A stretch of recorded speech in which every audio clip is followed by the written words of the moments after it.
안녕하세요. 일일 테네 시간입니다. 첫 아침을 주님과 함께 시작하는 것이 얼마나 큰 기쁨인지 모릅니다. 주님의 말씀에는 생명이 있습니다. 오늘 같이 민수기 18장 말씀 나누면서 하나님께서 선택된 우리 모든 성도님들에게 어떠한 놀라운 축복을 예비해 놓으셨는지 같이 한번 체험하기를 소망합니다. 이 18장은 17장과 연결되어 있다고 볼 수 있습니다. 하나님께서 아론의 가정을 택해 주시고 그리고 그 가정을 제사장으로 삼아 주시고 또 그가 속한 지파인 레위 지파를 하나님을 섬기는 지파로 어떻게 하나님께서 택정해 놓으셨는지 이것이 자세하게 적혀져 있습니다. 18장 1절 말씀 보시기 바랍니다. 여호와께서 아론에게 이르시되 너와 내 아들들과 내 조상의 가문은 성소에 대한 죄를 함께 담당할 것이요. 이렇게 나오면서 특별히 이 아론과 아론의 아들들에게 제사장의 직분을 주셨다는 것을 지금 우리에게 알려주고 있습니다. 제사장은 어떤 역할을 하나요?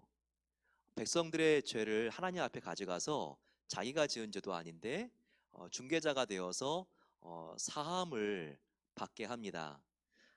그래서 이렇게 죄를 사해 주는 바로 그 역할을 다리와 같이 하나님과 죄인 사이에서 해주는 역할, 바로 그것이 제사장이 하나님 앞에 부름받은 바로 그 목적이요 이유라는 것입니다. 이런 면에서 예수님은 우리의 제사장이시죠. 바로 예수님께서 대제사장이 되어 주셔서 바로 우리의 모든 죄를 하나님 앞에 가지고 나가 용서될 수 있도록 주님께서 대속 제물이 되어 주셨습니다. 그러니까 참 신기하고 놀라운 거예요. 예수님께서 하나님께 드린 제사가 완전한 제사고 예수님이 완전한 제사장인 이유는 그분은 제사장도 되시고 또 제물도 되신 분이라는 거죠. 어린 양이신 예수님은 당신이 제물도 되시고 그리고 그 제물을 하나님께 드리는 제사장도 되셨다는 것입니다. 그러니 예수님의 제사가 얼마나 완전합니까? 하나님은 이와 같은 제사장의 역할을 이 구약 시대 때는 아론과 그의 아들들에게 허락해 주셨지만 신약 시대에 와서는 우리 모든 성도가 제사장인 것을 알아야 합니다. 베드로 사도가 분명히 말했잖아요. 너희는 택한 족속이요 왕 같은 제사장이라. 그냥 제사장도 아니고 저와 여러분들은 왕 같은 존귀한 제사장으로 부름을 받았다는 것입니다. 따라서 저와 여러분들은 하나님과 죄악으로 관영한 이 세상 사이에서 제사장과 같이 우리가 중보 기도자로서 하나님 앞에 이 세상의 죄를 가지고 나아가 기도해야 될 우리의 책임과 그렇게 중보 기도했을 때 하나님께서 이 세상의 죄를 용서해 주시는 놀라운 특권을 우리를 통해서 행하여 주신다는 것입니다. 이것이 얼마나 놀랍고 감사한 일입니까? 특별히 제사장뿐만 아니라 모든 직분들은 하나님이 주셨다는 것을 기억해야 합니다. 오늘 아론과 아론의 아들들도 제사장의 직분을 하나님이 주셨잖아요. 저와 여러분들이 하나님으로부터 받은 직분이 무엇입니까? 그것이 집사든 권사든 장로든 또 목사든 상관없이 우리의 모든 성도의 직분은요 그 안에 위계 질서가 있는 게 아닙니다. 물론 우리가 그 안에 있어서 질서 있게 우리가 모든 것들을 우리가 순서대로 해야 되겠지만 하나님 앞에서 뭔가 더 우등한 직분이 있고 열등한 직분이 있다는 것은 아니라는 말씀을 제가 드리고 싶은 것입니다. 모든 직분은 하나님이 주신 것이고 하나님께서 우리를 사랑하셔서 주신 것이기 때문에 우리는 우리의 직분이 커 보이던 작아 보이던 늘 하나님께 감사하며 그 직분을 통해서 하나님께 영광을 올려드리는 일을 해야 한다는 것입니다. 영국의 대문호 세익스피어가 하루는 큰 궁전 안으로 이렇게 들어가고 있을 때였습니다. 그때 그 안에 있는 귀족들이 셰익스피어가 오니까 그 당시에 최고의 문학가 아닙니까? 모두가 기뻐하면서 환호성을 지르고 환대했습니다. 그런데 저 구석에서 이렇게 빗자루를 가지고 청소하고 있던 한 왕궁 청소부의 마음속에 이 셰익스피어와 자기 자신을 비교하는 마음이 생겼습니다. 그러면서 빗자루를 확 던지면서 내 인생은 왜 이렇게 인정받지 못해야 되는가.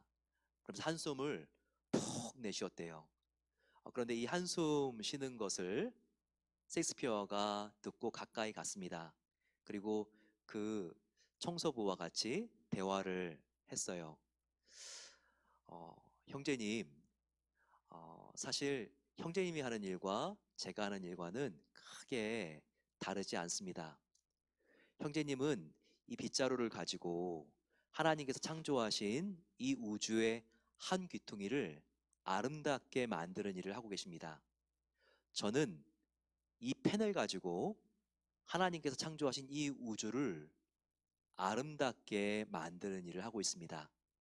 결국 빗자루로 형제님은 일을 하고 저는 펜으로 일을 하기 때문에 그런 것이지 똑같이 중요한 일입니다. 하는 일이 다를 뿐이지 우리는 하나님 앞에서 모두 중요한 일을 하고 있는 사람입니다. 이렇게 말을 했대요.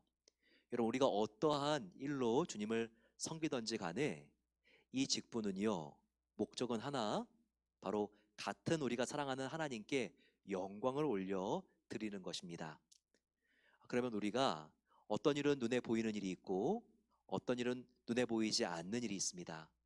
어떤 직분은 사람들이 조금 더 인정해 주는 직분이 있고 또 어떤 직분은 사람들이 별로 인정해 주지 않는 것과 같은 직분이 있는 것처럼 느껴집니다. 하지만 우리는요, 하나님의 관점으로 우리에게 맡겨진 그 직분을 바라볼 수 있어야 합니다. 바로 우리가 맡고 있는 그 직분은 하나님께서 우리를 사랑하시기 때문에 그분에게 영광을 올려드리기 위해서 우리에게 주신 거예요. 항상 이 마음을 가지고 있으면 고라 자손과 같이 하나님 앞에서 원망하는 것이 아니라 날마다 하나님께 이 작은 자도 사용해 주시는 하나님께 감사와 영광을 올려드릴 수 있습니다. 오늘 말씀의 참 중요한 부분은요, 하나님께서 이 제사장들은 놀랍게 하나님의 가장 좋은 것을 주는 축복을 주셨다는 것입니다. 자, 셈이 날 정도예요. 12절 보세요. 그들이 여호와께 드리는 첫 소산 곧 제일 좋은 기름과 제일 좋은 포도주와 곡식을 내게 주었은즉. 14절 보세요. 이스라엘 중에서 특별히 드린 모든 것은 내 것이 되리라. 아론과 아론의 아들들 제사장들에게 이와 같은 놀라운 축복을 주셨다는 거예요. 가장 좋은 것, 가장 먼저 수확된 것, 이것이 바로 누구의 소유가 될 수 있냐면 제사장들의 소유가 될 수 있다는 것이죠. 그러면 다 제사장 되고 싶겠습니다. 다 제사장 될 사람들 손들라고 그러면 다 손들겠죠. 하지만 이와 같은 특권만 있는 것이 아니라 제사장은요, 또 중요한 조건이 있습니다. 20절 조건 보세요. 여호와께서 또 아론에게 이르시되 너는 이스라엘 자손의 땅에 기업도 없겠고 그들 중에 아무 분깃도 없을 것이나 내가 이스라엘 자손 중에 내 분깃이요 내 기업이니라. 가장 새 것, 가장 고귀한 것은 먼저 받을지 모르나 바로 이 제사장들은요, 재산을 모을 수가 없습니다. 20절에 나와 있는 것처럼 땅도 기업도 없는 사람들, 바로 제사장들입니다. 그리고 하나님께서 부름받은 레위인들인 거죠.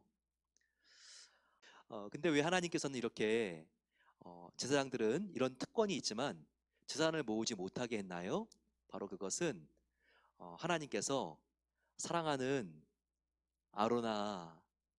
아론의 아들들아, 제사장들이요, 바로 나에 있는 모든 것이 나 하나님의 모든 것이 너희의 것이잖니 너희는 나만 바라보고 살면 안 되겠니 이렇게 하나님께서 말씀하셨기 때문입니다.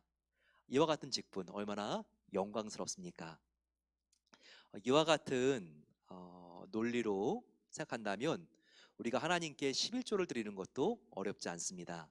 오늘 뒤에 나와 있는 말씀은 레위인의 11조에 대하여 나와 있죠.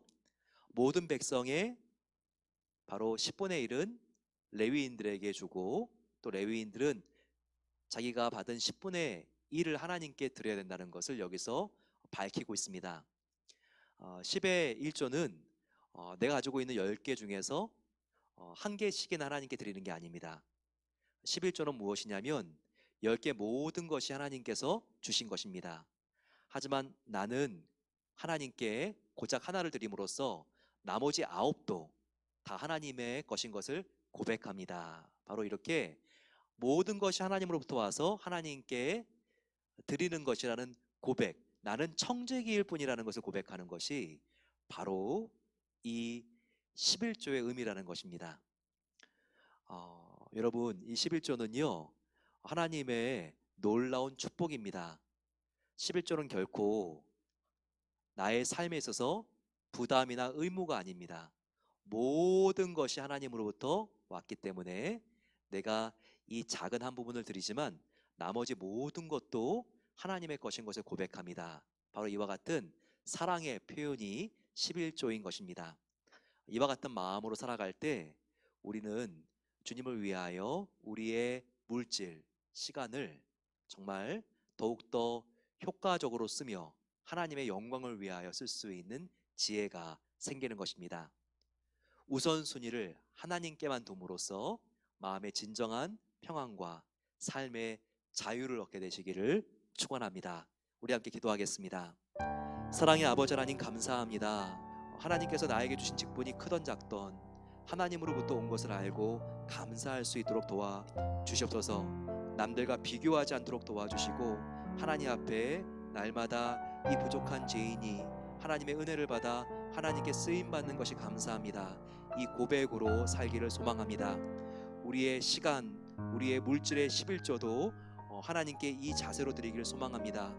모든 것 하나님께서 주신 것이고 하나님으로부터 온 것이오니 저희들 하나님께 드리는 이것도 하나님의 것일 뿐만 아니라 나머지 모든 것도 하나님의 것임을 알고 저희들 함께 주님의 영광을 위하여 살길 소망합니다. 예수 그리스도의 이름으로 기도드립니다. 아멘.